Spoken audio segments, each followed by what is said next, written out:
அதோட செயல்பாடு எப்படி இருக்கும், இல்ல உண்மையிலேயே அவங்க சொல்ற அந்த கிரைட்டீரியாஸை இல்ல அந்த கோட்பாடுகளை அது பூர்த்தி பண்ணுச்சா, இல்ல அதுக்கான அளவீடுகள் எல்லாத்தையும் அது நிறைவு பண்ணுச்சான்ற கேள்விக்கு இப்போ வரைக்கும் வெளி உலகத்துக்கிட்ட பதில் கிடையாது. வடகொரியா அதை பத்தின தகவல்களை வெளியில சொல்றதும் கிடையாது.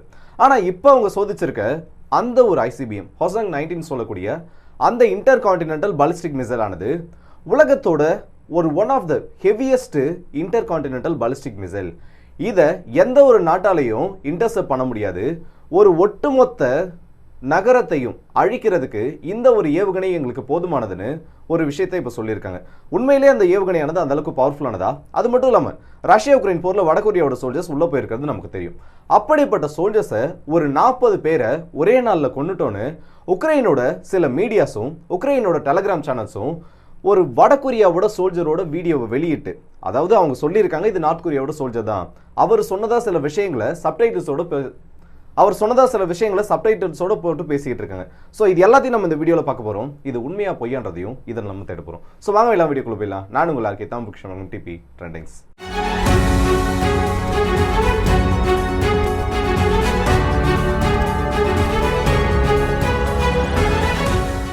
முதல்ல வடகொரியாவோட இந்த ஏவுகணை சோதனை, அந்த ஏவுகணையை பற்றி நம்ம கொஞ்சம் பார்த்துடலாம். ஏன்னா ரஷ்யா உக்ரைன் பற்றி பார்க்கறதுக்கு நிறைய அப்டேட்ஸ் ஆனது இருக்கு.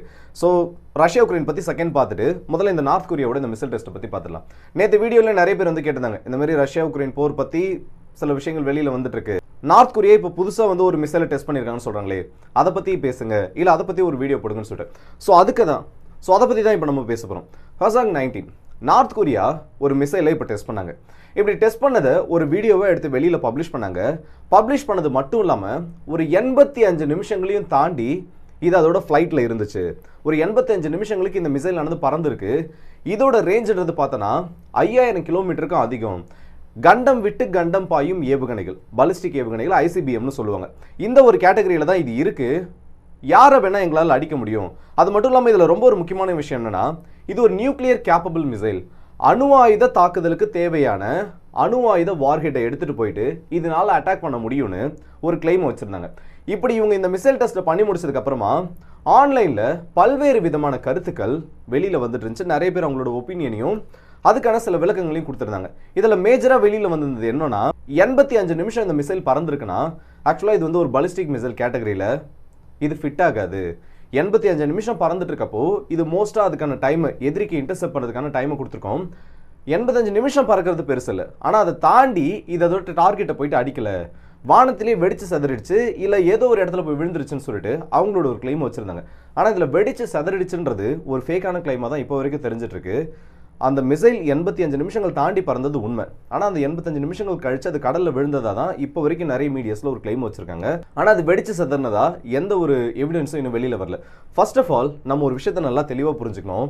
பாலிஸ்டிக் மிசைலை பற்றி நம்ம நிறைய விஷயங்களை பேசியிருக்கோம். ஆனால் இந்த 85 நிமிஷம் பறந்ததை ஒரு பெரிய டாப்பிக்காக இப்போ பேசணுன்றது தேவையில்லாத ஒன்று தான். அதுக்கான காரணம் என்ன நான் சொல்கிறேன்னு வைங்க. நார்மலான ஒரு ballistic missile, medium range ballistic missile ஆனது ஒரு டார்கெட்டை போயிட்டு அடிக்கணும், சரி வேணாம். ஈரானுக்கு இஸ்ரேலுக்கும் நடுவில் ஒரு 2000 கிலோமீட்டர் டிஸ்டன்ஸ் ஆனது இருக்குது. ஏரியல் டிஸ்டன்ஸ் பார்த்தோன்னா இது இன்னமும் குறையும், ஷார்ட்டஸ்ட் டிஸ்டன்ஸாக. இப்போ இஸ்ரேலிருந்து ஈரான் அடிக்கணும், இல்லை ஈரான்லேருந்து இஸ்ரேல் அடிக்கணும்னா மேக்ஸிமம் எவ்வளோ டைம் நீங்கள் எடுக்கும்னு பார்க்குறீங்க?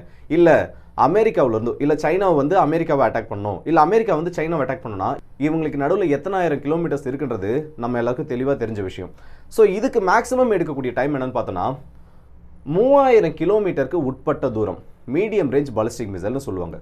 இதை அந்த ஏவுகணை லான்ச் ஆனதுலேருந்து பாரபோலிக் ட்ரெஜெக்டரி அட்டன் பண்ணும்ல, லான்ச் பேட்லேருந்து லான்ச் ஆகி இப்படியே ஒரு யூ ஷேப்பில் போயிட்டு டெர்மினல் ஃபேஸில் அதோட டார்கெட்டை இந்த இடத்துல வச்சு அடிக்கிற மாதிரி இது வரைக்கும் அது மேக்ஸிமம் எடுக்கக்கூடிய டைம் எவ்வளோன்னு பார்த்தோன்னா 25லிருந்து 32 நிமிஷங்கள். அதாவது இந்த 3000 கிலோமீட்டர்ன்ற மேக்ஸிமம் டிஸ்டன்ஸை அது ரீச் பண்ணுறதுக்கு, அந்த டிஸ்டன்ஸ் அதை ட்ராவல் பண்ணக்கூடிய எடுக்கிற டைமே வெறும் மேக்ஸிமம் 32 நிமிஷம் தான். இது மீடியம் ரேஞ்ச் பாலிஸ்டிக் மிசைலுக்கு. அதுவே இன்னொரு பக்கம் இன்டர் கான்டினென்டல் பாலிஸ்டிக் மிசைல், ஒரு கண்டத்திலிருந்து கிளம்பி ஆசிய கண்டத்திலிருந்து கிளம்பி அமெரிக்க கண்டத்தையோ இல்லை ஆசிய கண்டத்திலிருந்து கிளம்பி ஐரோப்பிய கண்டத்தையோ அடிக்கக்கூடிய இன்டர் கான்டினென்டல் கண்டம் விட்டு கண்டம் பாயக்கூடிய ஏவுகணை. இது மேக்ஸிமம் 5000 கிலோமீட்டர் இல்லை 7000 கிலோமீட்டர் இல்லை அதுக்கும் அதிகப்பட்ட தூரம். இதை அது ரீச் பண்ணுறதுக்கு எவ்வளவு டைம் எடுக்கும்?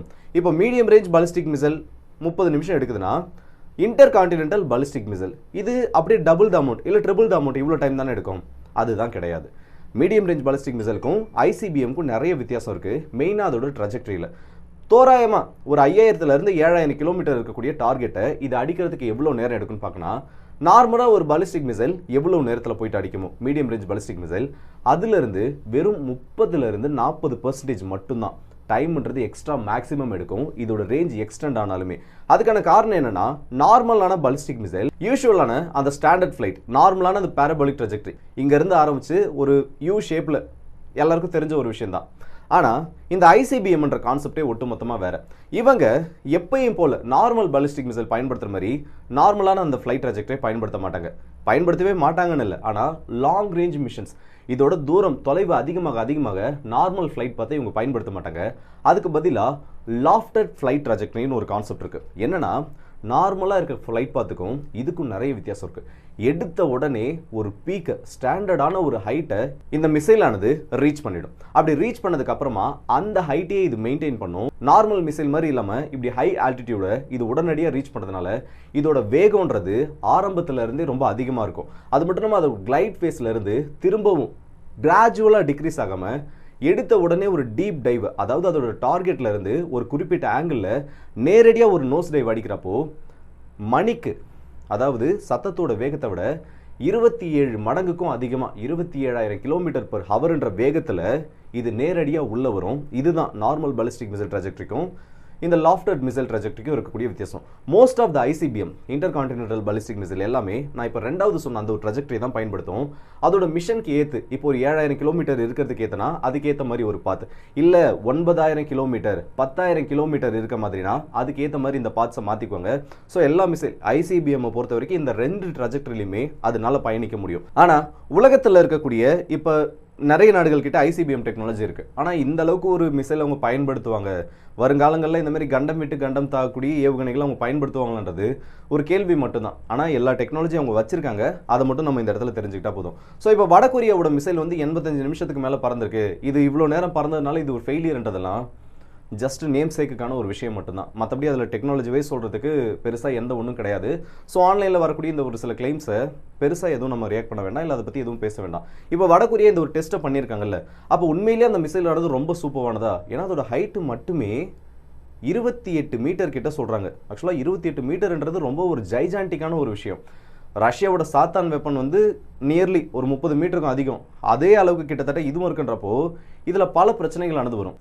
இப்போ வந்து அதை எர்டர் லான்ச்சர் வெஹிக்கிள் தான் ஃபயர் பண்ணியிருக்காங்க, 11 ஆக்சல் வெஹிக்கிள் வச்சு. இப்போ இது எந்த இடத்துல ஒரு பிரச்சனையாக மாறுனா, அதோட ஏரோடைனமிக்ஸில் நிறைய சிக்கல்களை ஏற்படுத்தும்.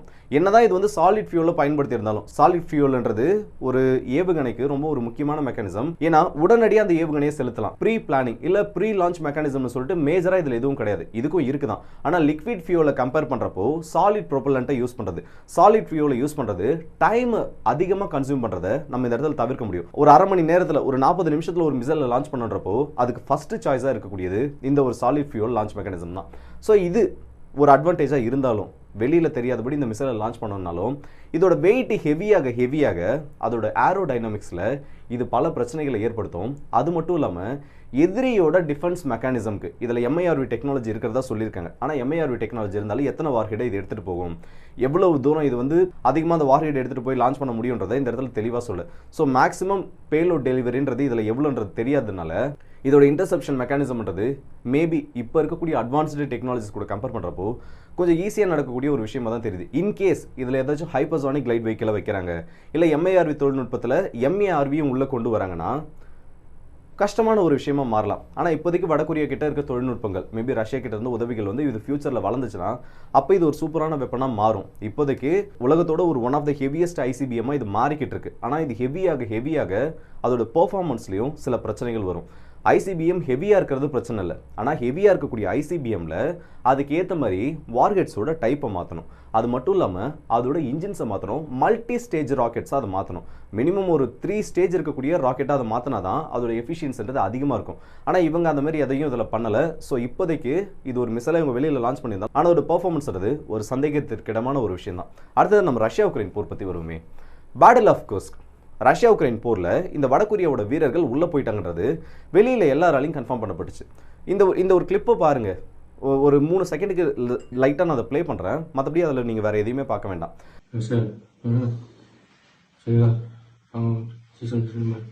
ஒரு சோல்ஜர், வடகொரியாவோட சோல்ஜர்னு கிளைம் பண்ணப்படக்கூடிய ஒரு நபர் ஹாஸ்பிட்டலில் அட்மிட் பண்ணப்பட்டிருக்காரு.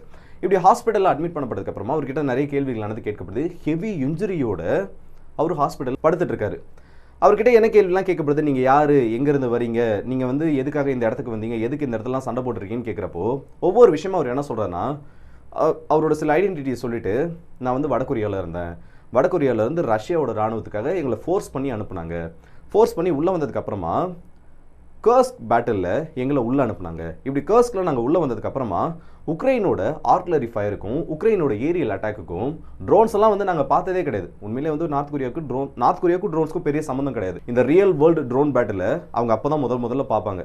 ஸோ அந்த மாதிரி பார்த்துட்டு இருக்கப்போ எங்களுக்கு வந்து இது எதுவுமே புரியல. திடீர்னு பார்த்தோன்னா ஒரு 40 நபர்கள் வரைக்கும் எங்கள் மேலே ஹெவி ஆர்ட்லரி ஃபயர் ஆனது நடக்குது. என்னோட நண்பர்கள் நிறைய பேர், ஒரு 2-3 பேர் சொல்கிறார், இவங்க எல்லாரையும் நாங்கள் வந்து அங்கே இழந்துட்டோம், ரஷ்யாவோட ஆர்மி எங்களுக்கு நம்பிக்கை துரோகம் பண்ணிட்டாங்க. உள்ளே வந்து எந்த ஒரு ப்ராப்பரான ரெக்கக்னைசன்ஸ் எல்லாமே, ஒரு பேட்டில் வந்து நடந்துட்டுக்குன்னா முன்னாடி அந்த இடத்துல உளவு தகவல்களை சேகரிக்கணும். அது மட்டும் இல்லாமல் எந்தெந்த இடத்துல ஆர்ட்லரிஸ் இருக்குது, எந்த அளவுக்கு நம்மளோட சோல்ஜர்ஸ்க்கு சேஃப் டிஸ்டன்ஸ் இருக்குது, பேக்கப் லைன்ஸ் எந்த அளவுக்கு இருக்குது, இவங்களுக்கு நடுவில் அந்த லாஜிஸ்டிக்ஸ் சப்ளைக்கான செயின் எப்படி இருக்குது, டிரான்ஸ்போர்ட்டுக்கு தேவையான வழியெல்லாம் எப்படி இருக்குன்றது எல்லாத்தையுமே முன்கூட்டியே அலசி ஆராயணும். அப்போ தான் வந்து உள்ளே நம்ம சோல்ஜர்ஸ் அனுப்புனா நமக்கு பெரிய டேமேஜ்ன்றது ஏற்படாது. ஸோ இதெல்லாம் சரியாக பண்ணாமல், ரெக்கக்னைசன்ஸ் ஒழுங்காக பண்ணாமல் ரஷ்யாவோட சோல்ஜர்ஸ் எங்களை உள்ளே அனுப்பிட்டாங்க. ஸோ இப்படி நாங்கள் உள்ளே போனதுனால ஈஸியாக உக்ரைன் கிட்ட மாட்டிக்கிட்டோம். உக்ரைன் எங்களை போட்டு அடின்னு அடிச்சு உள்ளே போன 40 பேரில் 39 பேரை கொண்டுட்டாங்க. அதில் நான் ஒருத்தன் மட்டும்தான் மிஞ்சினேன். ஓகே, இப்போ இவ்வளோ நேரம் நான் உங்ககிட்ட சொல்லியிருக்கேன். இது கேட்குறப்ப எப்படி இருந்துச்சு? உண்மையான ஒரு செய்தி மாதிரியே இருக்குல்ல. ஆனால் இது உண்மையானு பார்த்தோன்னா கண்டிப்பாக இல்லை. இது வந்து உக்ரைனோட ஒரு ப்ரொபகண்டா நியூஸாக மாறிக்கிட்டு இருக்கு. காரணம் என்னென்னா, இவ்வளவு நேரம் இவர் சொன்னதெல்லாம் ஓகே தான், ஆனால் அடுத்ததாக ஒரு சில விஷயங்களை சொல்லியிருப்பாங்க பாருங்கள். உக்ரைனோட ஆர்மி ரொம்பவே ஹைடெக் வெப்பன்ஸையும் ரொம்ப அதிக எண்ணிக்கையிலையும் அதிகமான டாக்டிக்ஸையும் பயன்படுத்தி எங்களை சூழ்ந்து அடிக்க ஆரம்பித்தாங்க. Hi tech weapons, high army unit, high tactics, இந்த 3 வார்த்தை போதும் கர்ஸ்க் பேட்டிலில் இவர் சொன்ன விஷயங்கள் அந்த இடத்துல நடந்துட்டுருக்கா, இல்லை எப்பயும் போல் இது ஒரு பிஆர் நியூஸாக மாறிட்டு இருக்கான்னுட்டு. ஸோ உக்ரைனை பற்றி கடைசியில் இவர் சொன்ன சில விஷயங்கள், உக்ரைனை பற்றி இவர் புகழ்ந்து சொன்ன சில விஷயங்கள் உண்மையிலே இந்த வீடியோட அத்தன்டிசிட்டியை ஒரு பெரிய கேள்விக்குறியாக்கிச்சு. சரி, அதுக்கப்புறம் சில விஷயங்களை தேடி பார்க்கலாம். ஏன்னா ஜஸ்ட் டெலகிராம் சேனல்ஸில் வர செய்திகளானது மோஸ்ட் ஆஃப் த டைம் உண்மையாக இருக்கும். ஏன்னா விசில் ப்ளோவர்ஸால் எடுத்துகிட்டு வரக்கூடிய செய்திகளில் உண்மை இருந்தாலும் இந்த ப்ரொபகண்டான்ற ஒரு விஷயம் உள்ளே வரப்போ இதில் எந்த செய்திகளோட நம்பகத்தன்மைன்றதோ அந்தளவுக்கு பெருசாக இருக்குது. சரி, இதை பற்றி இன்னும் தேடி பார்க்கலாம். அஃபிஷியலாக ஜெலன்ஸ்கியோட கவர்மெண்ட் இப்போ என்ன பண்ணியிருக்காங்கன்னா, நார்த் கொரியாவோட சோல்ஜர்ஸ் ரஷ்யாவுக்குள்ளே வந்திருக்காங்க, ஆனால் இன்னமும் கர்ஸ்க் பேட்டில் அவங்க உள்ளே வரலை. அதே மாதிரி நியூயார்க் டைம்ஸாக இருக்கட்டும், வாஷிங்டன் போஸ்ட், இந்த மாதிரி சில செய்தி ஊடகங்களில் உக்ரைனோட ஃப்ரண்ட்லைன், அதாவது ரஷ்யா உக்ரைன் போர் நடந்துட்டு இருக்க ஆக்சுவலான உக்ரைன் இடங்களுக்குள்ள இவங்க ஊடுருவி உள்ளே வந்துட்டாங்கன்னு சில செய்திகளை வெளியிட்டிருக்காங்க. இதில் எதுவும் உண்மை இல்லை. வடகொரியாவோட சோல்ஜர்ஸ் ரஷ்யாவுக்குள்ளே வந்திருக்காங்க, ஆனால் இவங்க இன்னும் பேட்டில் ஃபீல்டுக்குள்ளே வரலன்னு மழுப்பலான ஒரு பதிலை சொல்லியிருக்காங்க. அஃபிஷியலாக ஜெலன்ஸ்கி என்ன சொல்லியிருக்காருன்னா, இல்லை நார்த் கொரியாவோட சோல்ஜர்ஸும் உக்ரைனோட சோல்ஜர்ஸும் இன்னும் டேரெக்டாக ஒரு பேட்டிலுக்கு போகலை, டேரக்ட் ஃபேஸ் ஆஃப்ன்றது அந்த இடத்துல நடத்தப்படலை. இன்கேஸ் அப்படி சில சம்பவங்கள் நடந்துச்சுன்னா அது உக்ரைனுக்கு எதிராக ரஷ்யாவால் நடத்தப்படக்கூடிய ஒரு டெரரிசம் அட்டாக், இல்லை ஒரு டெரரிஸ்ட் அட்டாக்னு அவருக்கும் ஒரு பங்குக்கு சொல்லியிருக்காரு. சரி, இன்னும் சில ஊடகங்களில் இதை பற்றி ஏதாச்சும் பேசுகிறாங்க பார்த்தோன்னா, வாய்ஸ் ஆஃப் அமெரிக்கா அவங்க ஒரு விஷயத்தை ரொம்ப தெளிவாக சொல்லியிருக்காங்க. வடகொரியாவோட சோல்ஜர்ஸ் உக்ரைனோட அட்டாக்கு இறந்துருக்காங்க. இது வந்து அவங்களோட சைட்டில் அவங்க பப்ளிஷ் பண்ணியிருக்க நியூஸ். இதை வந்து நான் ஒவ்வொரு ஸ்லைடாக காமிக்கிறேன் பாருங்கள். இதில் அவங்க தெளிவாக என்ன சொல்லியிருக்காங்கன்னா, டேரக்ட் ஃபேஸ் ஆஃப்ன்றது இன்னும் வரல. இப்போ வெளியில் வந்துட்டு இருக்க செய்திகள் எல்லாமே பியோர் ப்ரொபகண்டா, வெறும் அவங்களோட கருத்துக்களை வெளியில் பேசுறதுக்காகவும் வெளியில் சொல்கிறதுக்காகவும் உக்ரைனோட சில மீடியாஸால் வெளியில் கிளப்பி விடப்பட்ட வதந்திகள் மட்டும்தான். மற்றபடி இது எல்லாமே ப்ரீ பிளான்டு வீடியோவாக வெளியில் பப்ளிஷ் ஆயிருக்கு. ஆக்சுவல் ஃபேஸ் ஆஃப்ன்றது இன்னும் உக்ரைனுக்கும் நார்த் கொரியன் சோல்ஜர்ஸ்க்கும் இந்த இடத்துல நடக்கலை. நார்த் கொரியாவோட சோல்ஜர்ஸோட மாரலை உடைக்கிறதுக்கும், ஏன்னா இப்போ உள்ள ஒரு 1000 சோல்ஜர்ஸ் போகிறாங்கன்னு வைங்க, அப்படி 1000 பேர் உள்ளே போகிறப்போ இந்த மாதிரி ஒரு வீடியோ ரொம்பவே கிராஃபிக்கான கண்டென்ட் மாதிரி தான் அதை ரெடி பண்ணியிருக்காங்க. ஏன்னா அந்தளவுக்கு அவருக்கு இன்ஜுரி இருக்குது. அப்படி ஒரு வீடியோவை வெளியிட்டு அதில் அப்படியே நார்த் கொரியாவோட ஆக்சென்ட்டை சேர்த்து கீழே சப்டைட்டில் மல்டிபிள் லாங்குவேஜில் அதை வெளியிட்டோன்னா உள்ளே போகிற சோல்ஜர்ஸ்க்கு மாரல் உடையும். ஓ, உள்ளே போனால் இப்படியெல்லாம் நடக்குது போல், உக்ரைன் வந்து இந்த அளவுக்கு ஸ்ட்ராங்காக இருக்காங்க போல், ஸோ இதெல்லாம் வந்து நம்ம ஏன் இதை போகணுன்னுட்டு மேபி அவங்க யோசிக்கலாம். அந்த ஒரு முயற்சியாகவும் இப்போ இது உக்ரைன் பண்ணிகிட்டு இருக்காங்க. ஆனால் அதெல்லாம் பொய்ன்றது இப்போ வெளியில் ரொம்பவே தெளிவாக தெரிஞ்சிருச்சு. இன்னொரு அட்வான்ஸ்டான ஒரு விஷயம் சொல்லவா, ஜஸ்ட் ஒரு சின்ன ஒரு அப்டேட் மட்டும். பாஸ்ட் 1 மாதத்தில் உக்ரைனோட இடத்த ரஷ்யா இப்போ எவ்வளோ தெரியுமா பிடிச்சிருக்காங்க? 1800 ஸ்கொயர் கிலோமீட்டர் ஒரு மாசத்துல இந்த போக்ரோவஸ்க் பேட்டிலில் மட்டுமே பிடிச்சிருக்காங்க. இது வந்து நினச்சி பார்க்க முடியாத அளவுக்கு ஒரு பெரிய விஷயம். அது ஏன் 1800 கிலோமீட்டர்ன்றது பெருசு இல்லை. ஆனால் உக்ரைன் வந்து கர்ஸ்கில் பிடிச்சிருந்த இடமே 1200 ஸ்கொயர் கிலோமீட்டர் தான். அதை ரஷ்யாவுக்குள்ளே அவங்க ஹோல்ட் பண்ணிட்டு இருக்காங்க. பாதிக்கு பாதி இடத்த ரஷ்யா மீட்டு தான் சொல்கிறாங்க. ஆனால் இந்த கர்ஸ்க் பேட்டில் ஆரம்பிச்சதுக்கு அப்புறமா இந்த 1800 கிலோமீட்டர் பிடிச்சது ஒரு மாசத்துல. அதுக்கு முன்னாடி 110 நாட்களா கிட்டத்தட்ட 4 மாசமா எவ்வளவு நிலங்களை ரஷ்யா பிடிச்சிருந்தாங்க தெரியுமா? இந்த கர்ஸ்க் பேட்டில் நடக்கிறதுக்கு முன்னாடி வெறும் 450 ஸ்கொயர் கிலோமீட்டர் தான். 4 மாசத்துல 400 ஸ்கொயர் கிலோமீட்டர் பிடிக்கிறதுக்கும் ஒரே மாசத்துல 1800 ஸ்கொயர் கிலோமீட்டர் பிடிக்கிறதுக்கும் மேஜரான வித்தியாசம் இந்த இடத்துல ரஷ்யாவால் ஏற்படுத்தப்பட்டுச்சுன்னு நான் சொல்லலை. உக்ரைன் ஒரு சான்ஸை கொடுத்து தேவையில்லாமல் கர்ஸ்க்குள்ள நுழைஞ்சு ஈஸ்டர்ன் ஃபென்ஸ் மொத்தத்தையும் அங்கே இருக்கக்கூடிய மொத்த டிஃபென்ஸையும் யாரோட பேச்சையும் கேட்டு உடச்சி விட்டுட்டாங்க. இப்போ அது அவங்களுக்கு மேஜர் பேக் ஃபயர் ஆக ஆரம்பிச்சிருக்கு. இதை விட்டு எப்படி வெளியில் வர போகிறாங்க, இல்லை இதை சரி பண்ணுறதுக்கு என்னெல்லாம் பண்ண போகிறாங்கன்றது அடுத்தடுத்த பதிவுகள் தான் நம்ம பார்க்கணும். ஸோ இந்த வீடியோ பற்றி உங்களோட கருத்துக்களை கமெண்ட் செக்ஷனில் சொல்லுங்கள். அடுத்த வீடியோ சந்திப்போம். அது ஒரு விடைபெறுது உங்கள் எல்லாருக்கே.